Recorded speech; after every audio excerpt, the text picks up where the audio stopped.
This is my Korg Electribe2. It's so grey. If I switch it off, look how grey that is. I'm planning to change that. And in this video, I'm going to take you on the transformational journey with me. By the end of this video, it's going to be very different. It's going to be much better. Hello everyone. This is my Korg Electribe2. I love this instrument. I've had it for 6 years. I've made loads of songs on it, and I've even made whole albums on this thing. It's a 24 voice groove box, digital groove box with virtual analog modeling and a bunch of PCM sounds. I love the pads, which are used for triggering sounds, but they're also used for sequencing sounds.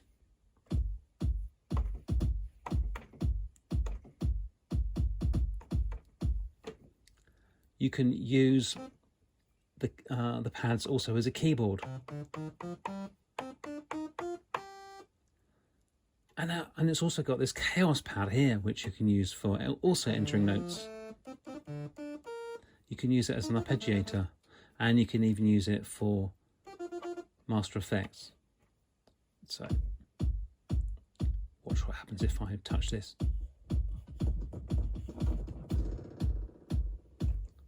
It's great. But the one drawback on this device is how grey it is. It's so grey. If I switch it off, look how grey that is. I'm planning to change that. And in this video, I'm going to take you on the transformational journey with me. By the end of this video, it's going to be very different. It's going to be much better. But before I do that, let's explore why is it so very grey. We're going to do that by taking a look at the history of the Korg Electribe and all the different models from 1999 up until the latest model in 2016.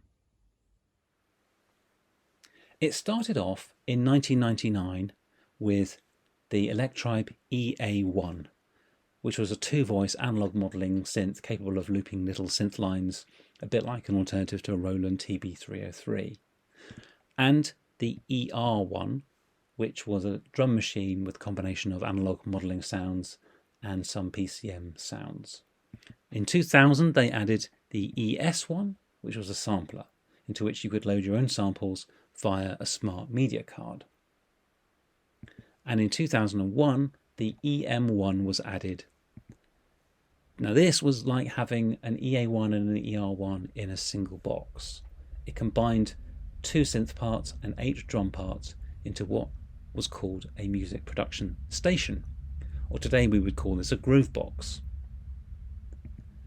Now in 2003, the first 3 models got a facelift, with the EA1 Mark II, the ER1 Mark II and the ES1 Mark II.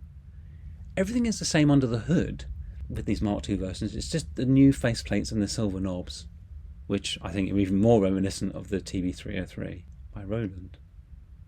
But they look a bit tidier and more modern. However, in my opinion, the markings on the knobs and the dividing lines between the groups of knobs are less prominent. So maybe from a usability perspective, this was a slightly backward step compared with the Mark I versions. The EM1 music production station did not get the same treatment. Instead, we got an expanded model, the EMX1, with more voice parts, a larger screen, more knobs, up from 13 to 20 knobs, and a couple of valves added at the top. And then in 2004, the sampler received the same upgrade with the ESX1 model. With the expanded capabilities of the EMX1 and the ESX1 models, Korg no longer needed to offer the ER and the EA models, so these cheaper, less capable models were discontinued, leaving just the EMX1 and the ESX1 models. These remained for 10 years, the only revision being when they were updated from smart media to SD card slots. From a usability perspective, these models look pretty good, with clear groupings of knobs and their associated LEDs and buttons. But from an aesthetic point of view, to my eye, these models look far too gaudy and ostentatious. So many shiny knobs and flashy valves and buttons. Yuck.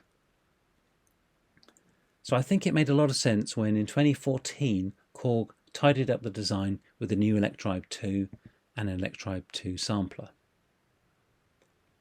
They reduced the numbers of knobs down from 20 to 18 and the buttons down from 66 to 51, and they lined those knobs up all in nice neat rows. The choice of understated grey or black means that when those LEDs light up red or blue, they're more prominent. Now in 2016, Korg brought back the red and blue colours in a nod to the original red and blue variants of the EA1 and the ER1, and indeed the EMX1 and the ESX1. But of course, I've got the grey one, which is functionally the same as the blue one that followed it, but in grey. And while I can see what Korg were trying to achieve when they simplified the Electribe interface, I've found that the usability can be a bit of a challenge, especially in low light conditions. Let me show you. Just unplug. And let's pop it here where we can have a good look. Now, if I were using it every day, no doubt I would have the muscle memory and my fingers would immediately find the knob or button that I was looking for. But because I don't use it every day, and with rows of identical looking knobs, I find it hard to locate the knob or button that I'm looking for. When you're looking squarely at the unit in good lighting, you can see the labels that indicate each group: oscillator, filter, modulation, amplifier and envelope generator, or insert effects. But in real life, I'm usually looking at it at an angle. Let me show you again what it looks like when I've got it in my rack. So let's put it back in the rack where I normally use it. Let's put these output in there in case you want to have a listen. And of course, the power lead. Pop it back in my rack. So this is where I'm normally looking at my Electribe. And you can see we're now looking at an angle and you can't see the labels anymore. They're obscured by the knobs themselves, which is not good at all. And there aren't even any dividing lines between the groupings. So this oscillator group here, the filter group here, the modulation group here. On the original model Electribes and all of the Electribes up to this point, including the EMX and the ESX, they had dividing lines between the groups of knobs. So that at least you could see the lines and you can see the groups. It's also not well lit, and you can see in my rack here, which means that the position information on these knobs is really difficult to see. Compare that to the mini brute below, where the knobs are, even in this poor light, you can see exactly the position of these knobs. And to be honest, these knobs here, they remind me of the ones in the original Electribes, the Mark I models. Much clearer. And so it's for those reasons that I decided that the first improvement I would do to my Electribe2 would be to get some coloured knobs, like the guy from Woody's Piano Shack did. I decided that I would use different colours to create distinctive groups of knobs. And that would help me ergonomically to find my way around the Electribe again. And to test out my ideas for groupings, I got some cheap stickers from the stationers, and I used these and stuck them on the knobs. And then I could see whether that worked, whether that gave me the ergonomic results that I wanted. And you can see on this previous video here where I was using these coloured knobs to create that effect.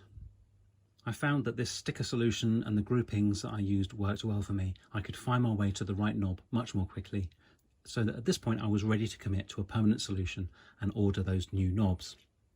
I decided I needed 3 colours to create the groupings I wanted, and I chose mostly red and white, but with a few black. I felt that those colours would be in keeping with the grey Electribe design and its mostly red LED lighting. And like Woody's Piano Shack, I ordered my new knobs from Chroma Caps by DJ Tech Tools. So let's put these knobs onto the Electribe and I'll talk you through as I go the groupings that I chose.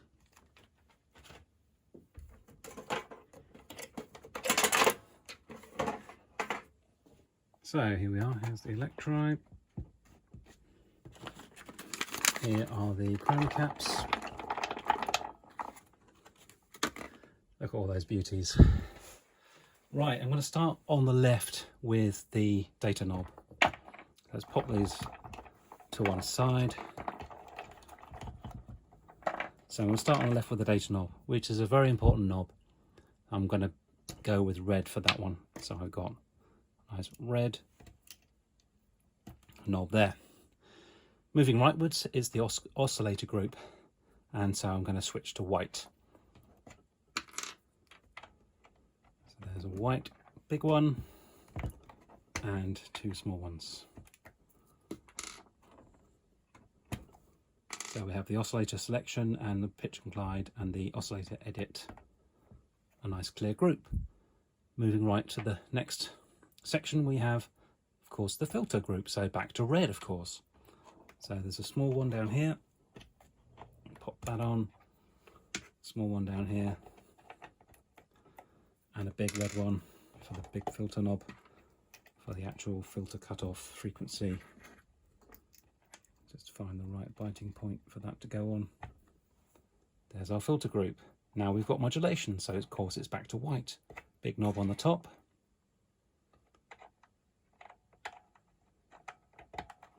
And two small ones.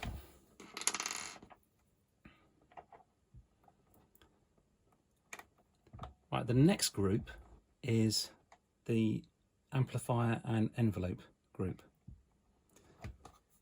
And for me, I wanted to have different colours here, because these ones at the top, level and pan, I think do a very different job to the attack and decay release for the actual envelope generator.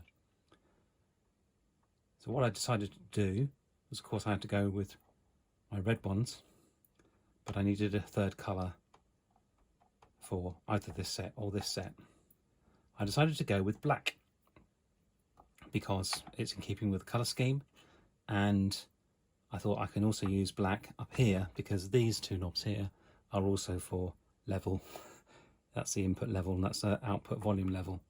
So I thought if I use black here and black here and red here, then that would give me the distinction. So let's pop those on and have a look. Two blacks there for the level and pan, and the two reds there for the attack and decay release. And now, of course, insert effects, final group on the right. I'm going to go back to white again. So you can see here we've got the distinctive groupings between those 1, 2, 3, 4, 5, 6, 7 sets.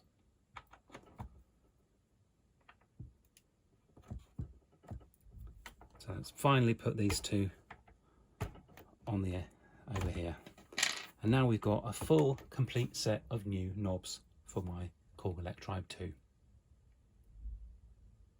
This arrangement has worked very well for me. I've used these knobs in this arrangement, and I've made a few tracks already. So here are some of the things that I've done since I fitted these knobs in this arrangement.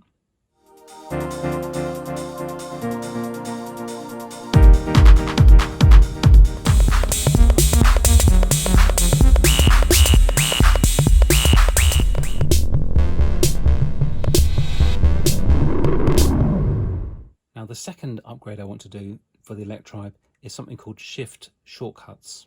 This is a very popular modification for the Electribe, and it involves putting a skin or stickers onto the surface to show people where the shift shortcuts are.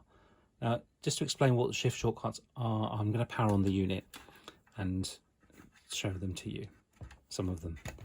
But just to remind you, the Electribe, when they moved from the EMX1 to this model, the Electribe 2, they reduced the number of knobs and the number of buttons significantly. The number of buttons went down from 61 to 55. and the knobs from 20 to 18. And the way that they were able to do that without losing significant functionality was by giving buttons multiple functions. So for instance, the tap button, which you can use to tap in a tempo, if you press the shift key, you can press that and you can go directly to the BPM screen where you can change the BPM numerically. Likewise, if I press shift, it fine-tunes the BPM change. So you can see the functionality changes using that shift. But the more useful one, I think, is these ones down here. Because if I wanted to get to step edit, without using a shift, I'd have to go into menu and I'd have to scroll around, and there's quite a few to get through before you get to step edit, which is there. Whereas if I know the shift shortcut, I can just press shift and press that button there. That takes me to step edit. That one takes me to motion sequence. That one to swing. That one to pattern length, etc. But there's no markings on here to tell you what those are, and that's why you need something like this set of stickers, which I've bought and I've not even got them out yet. Here we go. This is the Oversynth overlay. So I'm going to use this, and you can see here, these are the 16 pads at the bottom that correspond here, and you can see those labels that have been put on there.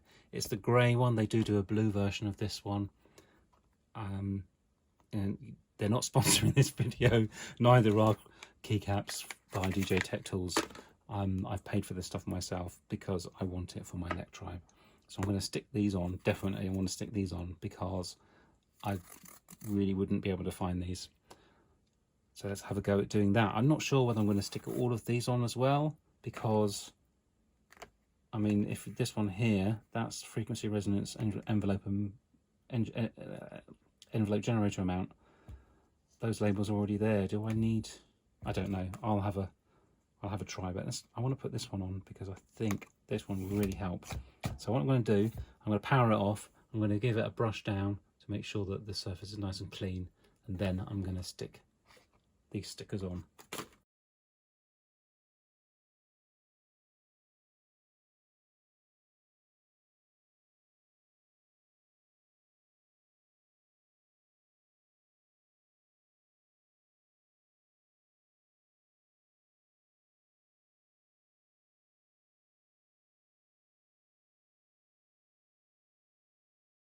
Okay, that looks clean enough for me, free of dust and dry and clean. So let's have a go with these stickers.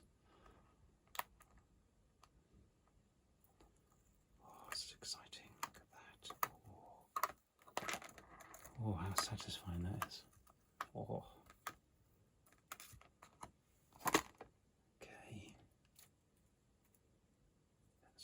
This on. I probably should have had a practice on one of the less important stickers maybe first, but I just want this one. This is the one I really want on my device.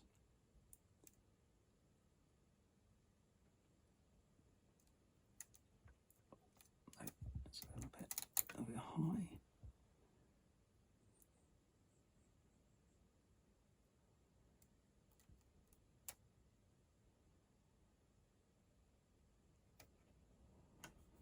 Is that about right? That looks good to me.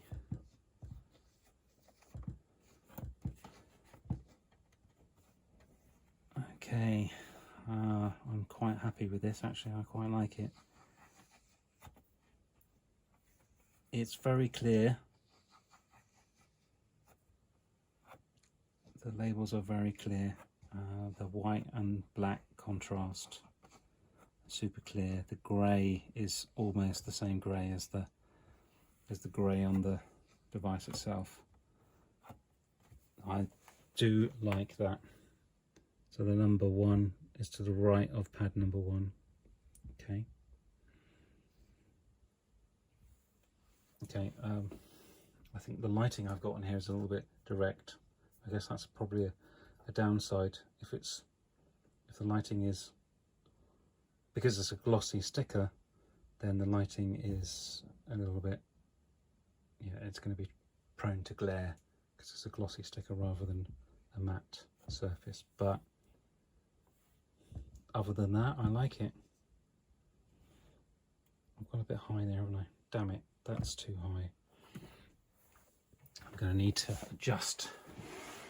I should have had a proper look at it before I started pressing down.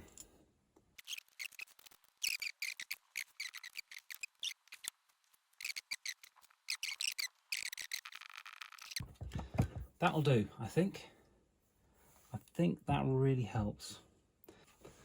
So there we are. This is what my Electribe now looks like with the Ergonomic upgrade.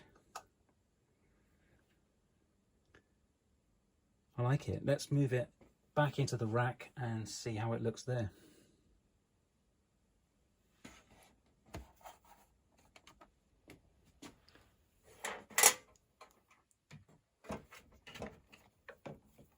Just plug it back in again.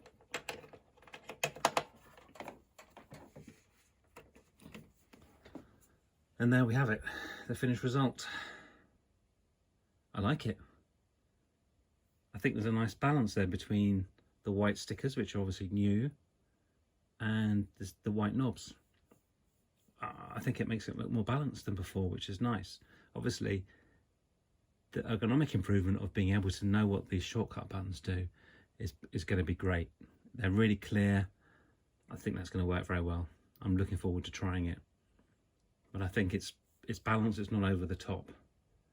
I could, of course, have gone ahead and put all of the stickers on here from the Oversint sheet, but I didn't want to make it too over the top, too detailed. I guess looking at it now, there is one, maybe I would want to put the sticker underneath these buttons here to make those a bit easier to find the one that I need. There's a sticker there that does that job. Maybe I should put that on, I don't know. But I don't want it to be over the top. I don't want it to be too gaudy. For me, I think this is a good balance between the understated style of the original as it was out of the box versus the ergonomic problems that they had, because I couldn't find where I was on these knobs and I couldn't find the shift buttons, the shift functions underneath these buttons here. I think this is good. What do you think? Have you done something like this to your Electribe or your other kit? Do you think I've gone too far? Do you think I've not gone far enough? Tell me what you think. I'd love to hear from you. Any comments below, and obviously, of course, you can like as well. That would be much appreciated. Like and subscribe. Hey, thanks for watching. See you soon.